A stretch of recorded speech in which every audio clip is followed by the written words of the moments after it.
Deep within the belly of a primeval forest lies a silence, dense as a tomb, casting an icy shroud of dread. This realm, where the murmurs of the breeze and the rustling of leaves usually orchestrate a symphony of life, today echoes with an uncanny stillness. The trees hold their breath in an unnatural stillness, their shadows stretching into monstrous caricatures. The usual drone of insect chit-chat is hauntingly absent, their voices swallowed by a terrifying quiet that hangs like a specter. It's as if the very soul of the forest is coiled tight, awaiting something or someone with bated breath. Secluded in the heart of this twisted woodland maze, a solitary cottage looms, an anomaly, a fragment of a forgotten era, ravaged by the relentless march of time.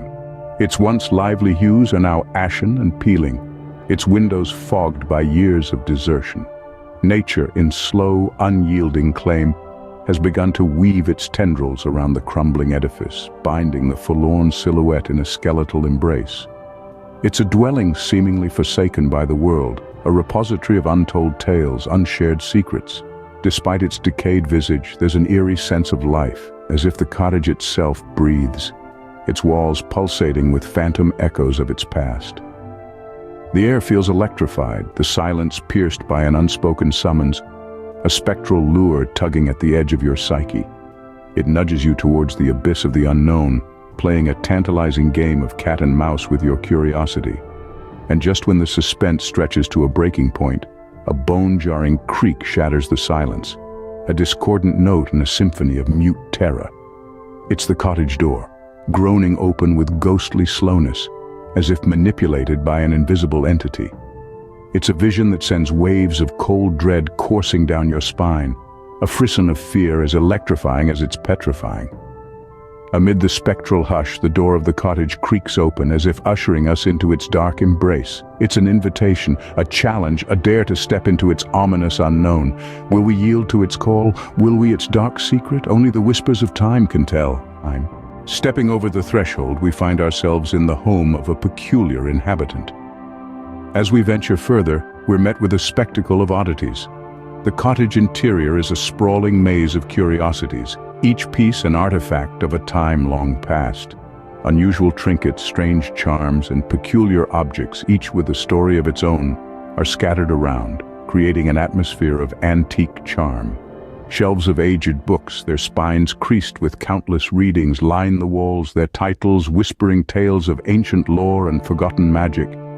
In the heart of this quaint chaos dwells the mistress of the house. She is an old woman, her back bent under the weight of years. Her silver hair is a wild cascade, framing a face that is a roadmap of a life well lived. Her eyes, bright and sharp, hold a glint of mischievous wisdom like a child with a secret. Her hands, gnarled and veiny, are surprisingly nimble as they dance around her home, dusting off a trinket here, straightening a book there. She seems benign, an eccentric old woman living in her own world, surrounded by her cherished keepsakes. Her voice, crackling like dry leaves underfoot, adds to the rustic charm of her character. Her laughter, a cackling symphony, echoes through the cottage, filling the air with an infectious warmth. She is, at first glance, a harmless old crone, a relic from a bygone era. Yet there is something more to her than meets the eye. Her eccentricity, while endearing, carries a subtle undercurrent of something unworldly. Her laughter, while hearty, holds an edge that sends a shiver down the spine. And her eyes, those ageless orbs, hide a glimmer of something that is not entirely of this world. Beneath the veil of eccentricity, however, lies a secret, steeped in darkness. As night descends, the witch's true nature begins to unfurl. With the fall of darkness, the veil of normality that once shrouded our seemingly harmless dweller begins to slip away. What was once a benign visage now twists and contorts, morphing into something far more sinister, something far from human. Her once gentle eyes now glow a haunting, eerie green, piercing the darkness like twin lighthouses guiding lost souls to their doom. Her skin, once smooth and soft, grows gaunt and pale, as if every ounce of warmth and life has been drained from it. Her fingers elongate, each one tipped with a sharp, blackened nail, resembling the claws of a fearsome predator. Her hair, once lustrous and vibrant, now resembles a tangled mass of serpents, each strand writhing and coiling with a life of its own. But it's not just her physical transformation that chills the marrow in our bones. It's the aura of malevolence that now radiates from her, a palpable sense of dread that drowns the air. Her laughter, once filled with warmth and merriment, now echoes through the night, a cacophony of cackles that seem to mock the very notion of safety and sanity. And then there's the magic, a dark, ancient power that manifests around her. It's a force that defies the laws of nature, bending and twisting reality at her whim. It's a chilling sight to behold, a testament to the true extent of her power and the depth of her wickedness. As the moon hangs high in the night sky, casting long, foreboding shadows, the witch stands tall, her true form now fully revealed. The benign facade has completely faded, replaced by a terrifying, malevolent entity. We stand frozen, our hearts pounding in our chests as we bear witness to this terrifying transformation. As the witch's true form is revealed, we realize that we've stepped into a nightmare we cannot wake from. With the witch's true form comes the revelation of her dark intentions.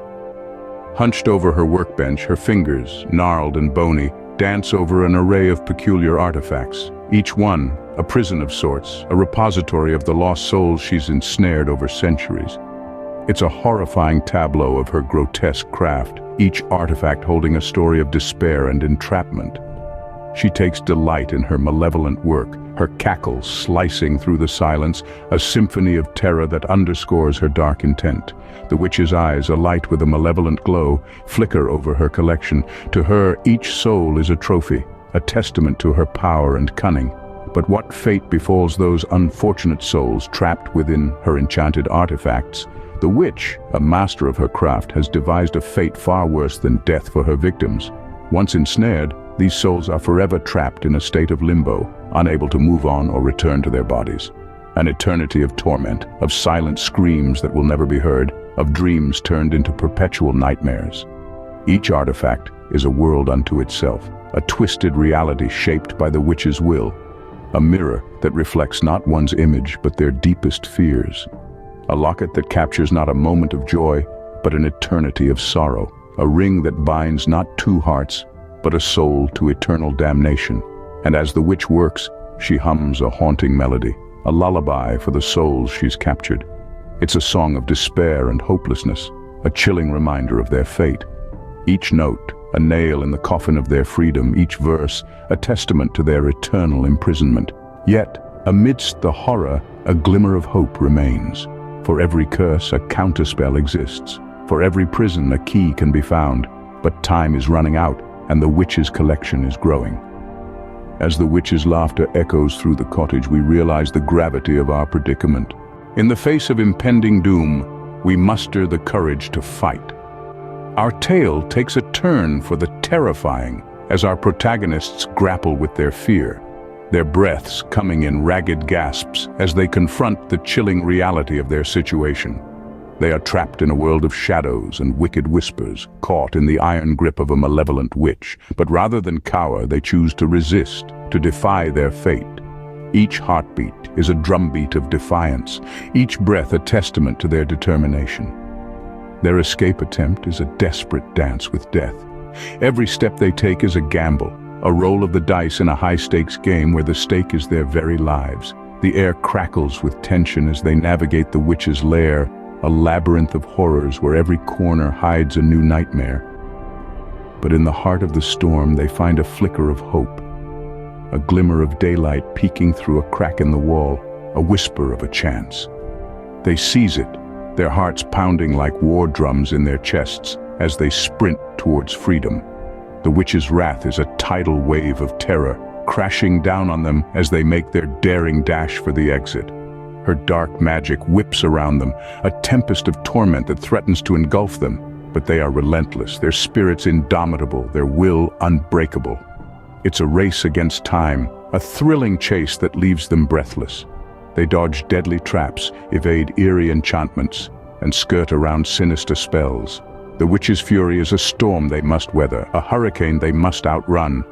And then they break free. They burst into the open air, the taste of freedom sweet on their lips. Their hearts are ablaze with victory, their spirits buoyed by their successful escape. As we escape the witch's clutches, we leave behind a chilling tale of horror and survival. A tale that reminds us of the power of courage, of the strength that lies within us all, and the indomitable spirit of humanity. As dawn breaks, we find ourselves free from the witch's grasp, but at a cost. The chill of the morning air is a stark contrast to the stifling dread that had been our constant companion throughout the night. A sense of freedom seizes the moment, yet it is tainted by the haunting memories of our ordeal. The witch's twisted laughter still echoes in our ears, her menacing silhouette imprinted in our eyes. Our escape was not without its consequences. The witch's curse lingers, a shadowy reminder of our brush with the supernatural. We bear its mark, a chilling sensation that crawls up our spine at the faintest whisper of her name. It's as if her icy fingers still grip our hearts, the coldness seeping into our souls. We are free, yet bound by the invisible chains of her dark magic. Yet the fate of the witch remains shrouded in uncertainty. Did she perish in the fire that consumed her cottage, or did she escape, vanishing into the inky blackness of the night? The absence of her cackling laughter and the silence of the forest suggest the former. But in the world of the supernatural, nothing is ever as it seems. Evidence of her existence is scarce, swept away by the merciless winds of the night. Only the charred remains of her cottage stand as a grim testament of the horror that unfolded. But the forest whispers tales of the witch's invincibility, of her ability to cheat death and return with a vengeance. It's a chilling thought, one that sends a ripple of fear coursing through our veins. As we turn our backs to the smoldering ruins, we can't shake off the feeling of being watched. Every rustle of the leaves, every shadow, every whisper of the wind raises the question, is she still out there, lurking in the darkness, waiting for her moment to strike? As we look back at the witch's cottage, we can't help but wonder if the nightmare is truly over. As we make our way out of the forest, we carry with us a tale of horror and survival. A tale that began with an unsettling silence, a silence that hid a chilling secret, the secret of an unusual dweller. A dweller who was not what she seemed, a witch with a dark intent. Her intentions, wrapped in a cloak of deceit, led us down a path of fear and desperation, igniting a struggle for escape. Throughout this harrowing journey, we've learned that appearances can deceive, and that in the face of true terror, our will to survive becomes our greatest weapon. We've also learned that some stories are not meant to be resolved, rather carried as a haunting reminder of the eerie unknown that lurks in the shadows. As the witch's cottage vanishes from sight, we leave behind a tale that will continue to haunt us for the rest of our lives.